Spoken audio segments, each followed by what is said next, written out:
aside from Senator Magnus Abe, who earlier kicked against any form of consensus arrangement, another All-Progressive Congress governorship hopeful in Rivers State, Mr. Bernard Mikko, has argued that if the issue of zoning in the party must be promoted according to the party's constitution, then it's only fair to zone it to the Ogoni people of the South-East Council, as they have been sidelined for so long since the 1999 elections. Mikko, a former House of Representative member, further stated that the Celestine Omehia, Rotimi, Amaechi, and Nyesom Wike are all from the East Senatorial District of the state, while Peter Odili was from the West Senatorial District of the state. Therefore, it is ideal for somebody from the South-East Senatorial District, which is the Ogoni axis, to become the next governor of the state in 2023. Joining us now from our Abuja studio is Bernard Mikko, a former House of Representative member and a governorship aspirant seeking the ticket of the ruling All-Progressive Congress of Rivers State. Great to have you, Mr. Mikko. When you look at it, a lot of people are saying, why will you say that? And they'll ask you that what were the Rivers people looking at when an Ikwere man, two Ikwere men, did 16 years back to back? What were they looking at then? So why are they talking zoning now? What do you say to that? Thank you very much, Rufai. If you look at our party's constitution, you see the issue of rotation, even in the constitution of the Federal Republic of Nigeria, federal character and all that. And for justice, equity, and fairness, political positions should rotate. And it is the main argument now whether the presidential ticket should go to the north or the south. So zoning has been part of our electoral processes to bring harmony to the political system. Now, if you look at the issues that threw up since 1999, you can see that when the military came in, they were trying to see how they can, when the civilian administration came in 1999, they were trying to see how they can wrestle power from the military through democratic process. As at that time, in Rivers State, the PDP zoned their governorship ticket to the West Senatorial District, while the APP zoned it to the same senatorial district, but the so-called riverine area as at that time. The entire Ogoni people, because they had a running mate to the APP, voted for the APP Ebenezer Sokorari. But, as at that time, the PDP won. I was the only candidate in PDP that won election for the whole Ogoni area, because all Ogoni people voted for their son. Apparently, the West Senatorial District, the riverine area, couldn't support their own son to win. So Ebenezer, the APP, lost. So, migrating from that time till now, you have seen the event, the impunity that happened in the PDP, and lack of respect for their own rules and rule of law, threw up Celestine Omehia. You can see that when the ticket was given to the party ticket was given to Amaechi, President Obasanjo went to Rivers State and said that the ticket had K-leg, and of course gave it to Omehia. And through a judicial process, Amaechi got it, and somehow the same brigandage and complications of judicial processes led to Amaechi leaving the party for the Minister of State that time, Nyesom Wike, who now became a governor. So you can see that back to back, Ikuri people have become governors in Rivers State for almost 16 years now. So looking at the system now, I think it would be fair for somebody, from the South-East Senatorial District, the Ogoni axis, that have not produced any governorship since the creation of Rivers State in 1967. If you cast your mind back, you see that the Kalabari people from the West Senatorial District had Ibim Prince Will, who was nominated because he's a Rivers person to be governor of Cross River State from 1986 to 1989, And if you also see from 1996 to 1998, Ben Kalio was also governor of Yobe State, military governor of Yobe State, leaving the Ogoni axis that produced the bulk of the wealth of the state. Out of the whole 5 divisions of Old River State, Ogoni division had the first petrochemical plant, the first refinery, the first deepest seaport, the first gas power plant in that farm. So what have you gotten from that? we only play second fiddle. So it will only fair. And we have a large voting population. If you give it to any other zone, the party has stayed on the sideline in limbo for the past 7 to 8 years now. They will lose the election, and of course, the PDP will coast to victory. So I am in the race to, to cure this anomaly and win election for the party in the state. Okay, Mr. Mikko. Last week, there was violence, we're told, in most of the wards when the APC in Rivers held ward congresses to elect delegates.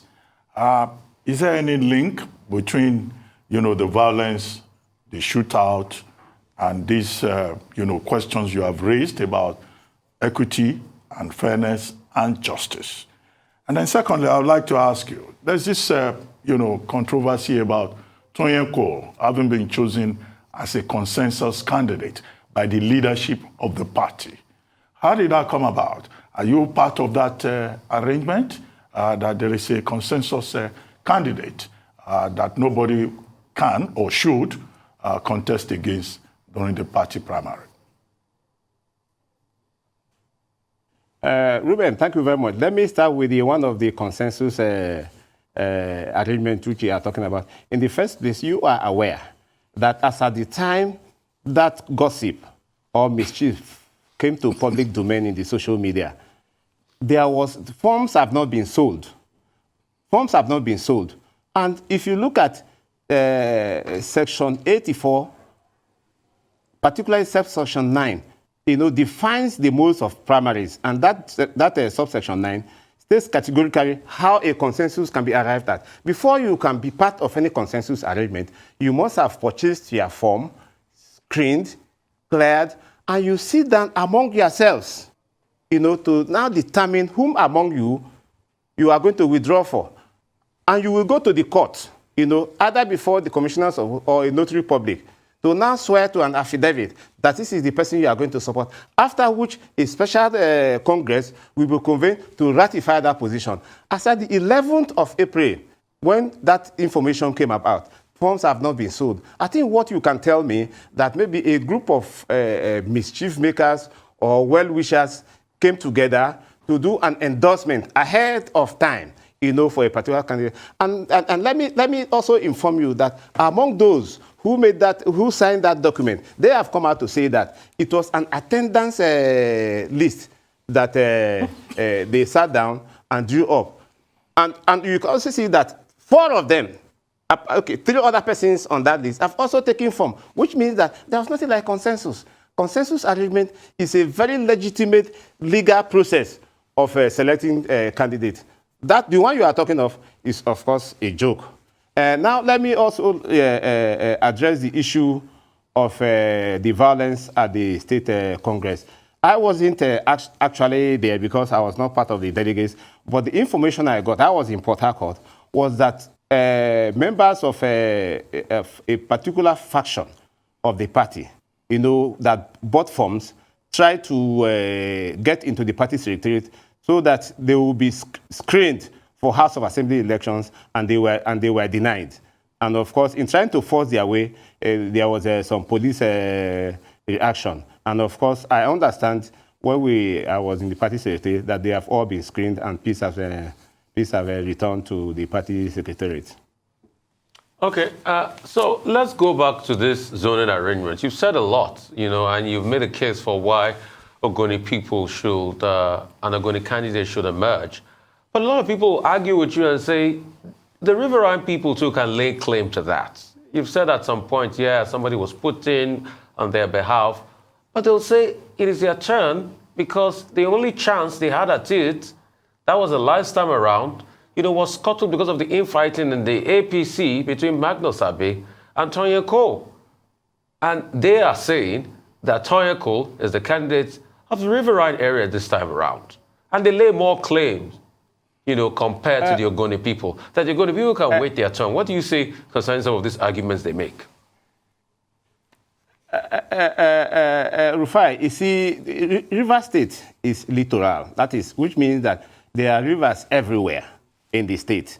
there is no part of the state that you drive your vehicle for up to 10 kilometers or 15 kilometers that you won't get to the river. This concept of upland riverine that is rearing the head now, you see, was before this time, before 1999, where vehicles cannot be driven from Port Harcourt, to those areas. As we speak to you today, there is no part of the state that you cannot, in my very village in Gokana, you cannot move 5 kilometers right from the city center without getting into the river. In fact, from my local government, from my village to Cameroon, it will take you 4 hours.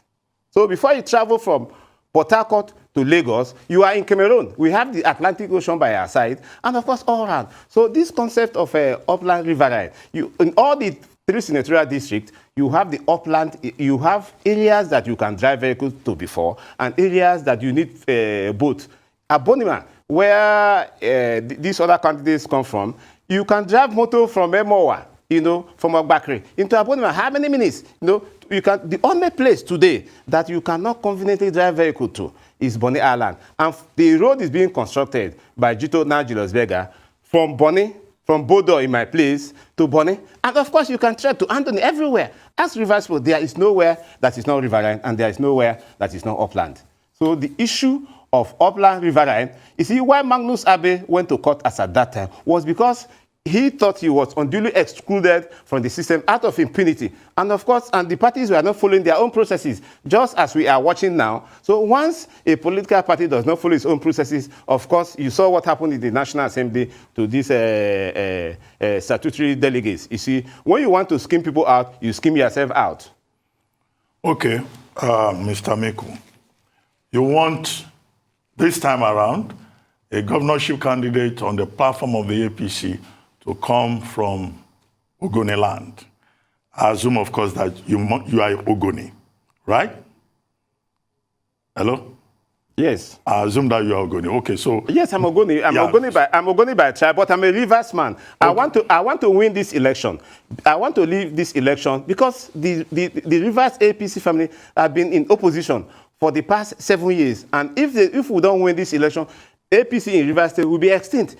Remember that the first time when Dakuku from our own senatorial district contested this election, there was a claim that then Rotimi Amaechi was the governor of Rivers State. There was a claim that INEC connived with PDP, to overwhelm the electoral process in favor of Nyesom Wike, who was then the Minister of State. And of course, when the reverse became the case, where Amaechi now became the minister in the state and Nyesom the governor, the processes were so skewed and complicated to the extent that party supporters and some other stakeholders went to court. And because the court thought that the processes were not were not fair enough, they shut down the system, and we had no candidate. Now, some people have gone, even before the time, ahead of time, to begin to promote a particular candidate because of where they claim he comes from the upland. But let me tell you, in every system, you find people, mischief makers, comedians, trying to repackage a toxic package to be sold for consumers. And of course, you know what will happen when a particular package is toxic and is being sold. I want to win this election. I don't want to be seen as an Ogoni candidate. I want to be seen as candidate for Rivers people. But the most important thing as a political party is to win this election. Who can win this election? Okay. Look at the background of all of us. I think the curiosity which Nigerians, which most Rivers people have against me, they don't know where I'm coming from. I left the House of Reps 2003. Who is sponsoring me? What watches do I have? How much have I stolen? What is my background? Where have I gotten money to sponsor myself in this thing? They don't see a visible or somebody that say, oh, I was a minister, I've amount this kind of wealth to be able to throw around for people to eat. I think that is the apprehension. But I assure them that this time, looking at the Electoral Act, nobody can rig this election, and it is only fair that we throw up candidates without blemish to win this election. Okay, Mr. Mikko, I just wanted to establish that this is also about your interest in the race. But how much support do you have for your advocacy that it is now the turn of your senatorial district? And if you look at, the drama in Rivers State, all the gladiators there, they don't look like they want to step down for someone from your area. Take Tonya Cole, second time around is running for that position. Magnus Abe, second time, is gunning for that position. And then you have the factor of the minister, former Governor Rotimi Amaechi, also in your party. Now, is there anybody echoing or supporting what you are proposing at all? Well, Ruben, you can see from my own background that I'm neither in the Magnus Abe's faction or any other, but I want to come in as a unifier. You see, if you go the same path that we went in 2019, we get to the same destination. So what brought down the whole process last time is still visible. The people are around, and the processes are still there. So I want to come in to unify all the factions and win. The most important thing about a political party is to win election. And if we continue the same way we have done in the past, we get the same rule. So I want to plead, to all Rivers people and stakeholders to support me in this election. Let me come in as a genuine, unblemished candidate for everybody in Rivers State and win this election. All right, so you're saying that the good thing about you is that people don't know where you're coming from. They don't know who is bankrolling you. Number one, I'd like to ask, who is bankrolling you, Bernard Mikko, in this race? Who is pushing you into this? What's your stake in this race? And that's one. Let me finish my question, please. And two will be, how do you want to be a unifier in something that jeopardized the chances of the APC in the last elections? There were many people, as regards this, the impasse between Magnus Abe and Tonya Cole that, Rotimi Amaechi couldn't wade into, stakeholders of the APC couldn't wade into, APC even up to the national level couldn't wade into. Then all of a sudden, out of nowhere comes Bernard Mikko. That'll be a unifier. A lot of people are saying, aren't you pushing it too far? You see, I think that is the apprehension some people have, that they don't see anybody bankrolling me. For the fact that in the race, I have been in the House of Reps, from 1999 to 2. Before then, I have been in the council, in the local government, as far back as 1980. So I have the confidence of the people of the state, including the Ogoni people that I have represented.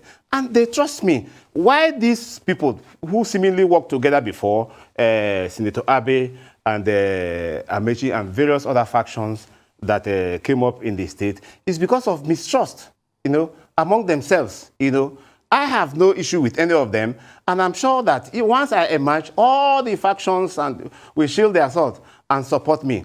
I support myself. I contested when I came to the when I came to APC. Mr. Mikko, and you think Magnus Abe will give you his ambition? Will leave his ambition for you, or Tonya Cole that is coming the second time?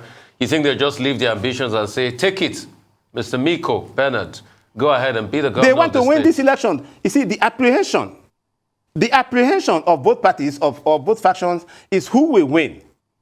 Because if you take from one side, the other side will not support. If you take from the other side will not support. So I am coming in as both sides will support me. Credit to But you don't even have name recognition in the state. Look at my back. Mr. Mikko, I researched you in the state. You don't even have name recognition. That's what I was a member of the House of Reps. But you don't have name recognition. Yes. You don't have state spread. Not too many people know you in Rivers State. What do you mean? Because I have not served in government, I'm an entrepreneur. I'm an industrialist. And they all know. Because I don't raise my funds. My wealth is not built around leeching on government. I was not being visible. I'm coming from the private sector. I haven't been in government for quite some time, from 1999 to 2003. So I want to create jobs for Rivers people. I want to use my wealth of experience in the private sector to create jobs. I'm in the renewable energy sector. I use solar power to build smart energy. Anyway, Mr. Mikko, electricity for consumption. Mr. Mikko, don't worry. under the Constitution, you are qualified to aspire to whatever position you want. But the question is, you know, for the first time since we started, you just said you would like to create jobs. What are those specific things, were you to succeed with your aspiration? What are those specific things that you think the people of Rivers need, and why you should be the person to lead them from 2023 forward? And where do you think the Wike administration, you know, has done well or not done well that an APC replacement should focus on? You know, I am not coming in as a stooge or coming in to cover up for any particular person or group. I'm coming in clean. Most of those people, you know, insisting that their person should come in, they have something, maybe they have skeleton in the cupboard that they want to hide from Rivers people. I am not going to hide anything. I'm going to represent Rivers people. And for the fact that I am here, bringing out my ambition, Rivers State, you know, Port Harcourt is our only city. And Port Harcourt has been known as the garden city. Drive around Port Harcourt today, you cannot even breathe air. The environmental problem in Port Harcourt is getting so much. There are black soot everywhere. That environment has been degraded to the extent that the UNEP report, which on Ogoni land, has not been fully implemented. So there's environmental hazard, you know. In the past, when I finished secondary school, you know, you could get jobs everywhere. There are companies, Reason Palm, Michelin company, so many companies working together, including the refineries. Are they working today? None. Even electricity. We have enormous, huge gas reserve in the state, but we don't even have adequate electricity to power our plants. Small businesses, you know, that should grow. You see, if I am governor of Rivers State, I will use my wealth of experience, create jobs in terms of giving adequate electricity to the people of Rivers State, you know, creating small industries, training our youth in vocational training. You know, I went to a comprehensive school myself, so I know what it means. And of course, clean the environment and make the smart energy for proper healthcare delivery system. Right, real quickly, Mr. Mikko, I'd like to ask you, as an Ogoni man, what's the state of the Ogoni cleanup? Well, from what I hear, you see, it is better now. At least there are some processes ongoing after 30 years of rigmarole. The stages are going on gradually, and we hope that, because the UNEP report said it will take quite some time to clean up. But there are still oil spills everywhere due to artisanal refineries, because our youth are not engaged in jobs. In Ogoni land, it is easier to get a jerrycan of crude oil than to get a jerrycan of clean water to drink. You know, you see, what you have seen in the past is a situation where there is water everywhere, but no one clean to drink. You know, well, no one clean to. So if I'm elected governor of Rivers State, I'll provide safe drinking water, provide jobs, get our youth on hands, you know, to do to be engaged in meaningful job. What they want, what our youth want, is an access, you know, to equal opportunities of life. Look at the entertainment industry; it's growing, and I will support them. That is the only form of foreign exchange that comes into our country and maybe our state. So I will support that. You know, tourism. Our state is littoral. It's better than the states you see in America, like Florida and all other states. But what are we doing? Politics all the way. We can't even breathe here. You can't drive motor in the states. It's become a completely garbage city because of politics. Well, Mr. Mikko, just before we go, if you don't succeed with your aspiration, if you don't become the candidate that will emerge after the governorship primary, will you be willing to support whoever emerges, or you will just decide to go to maybe another political party? Well, there are three processes of emergence of a candidate of the party: direct primaries, indirect, and the consensus. If a consensus agreement that have been touted before, if it is genuinely done by the 6 aspirants that took form, if they all sit down and looking at the future of our state and what has happened in the past, and we agree on one person, that this is the person I will support.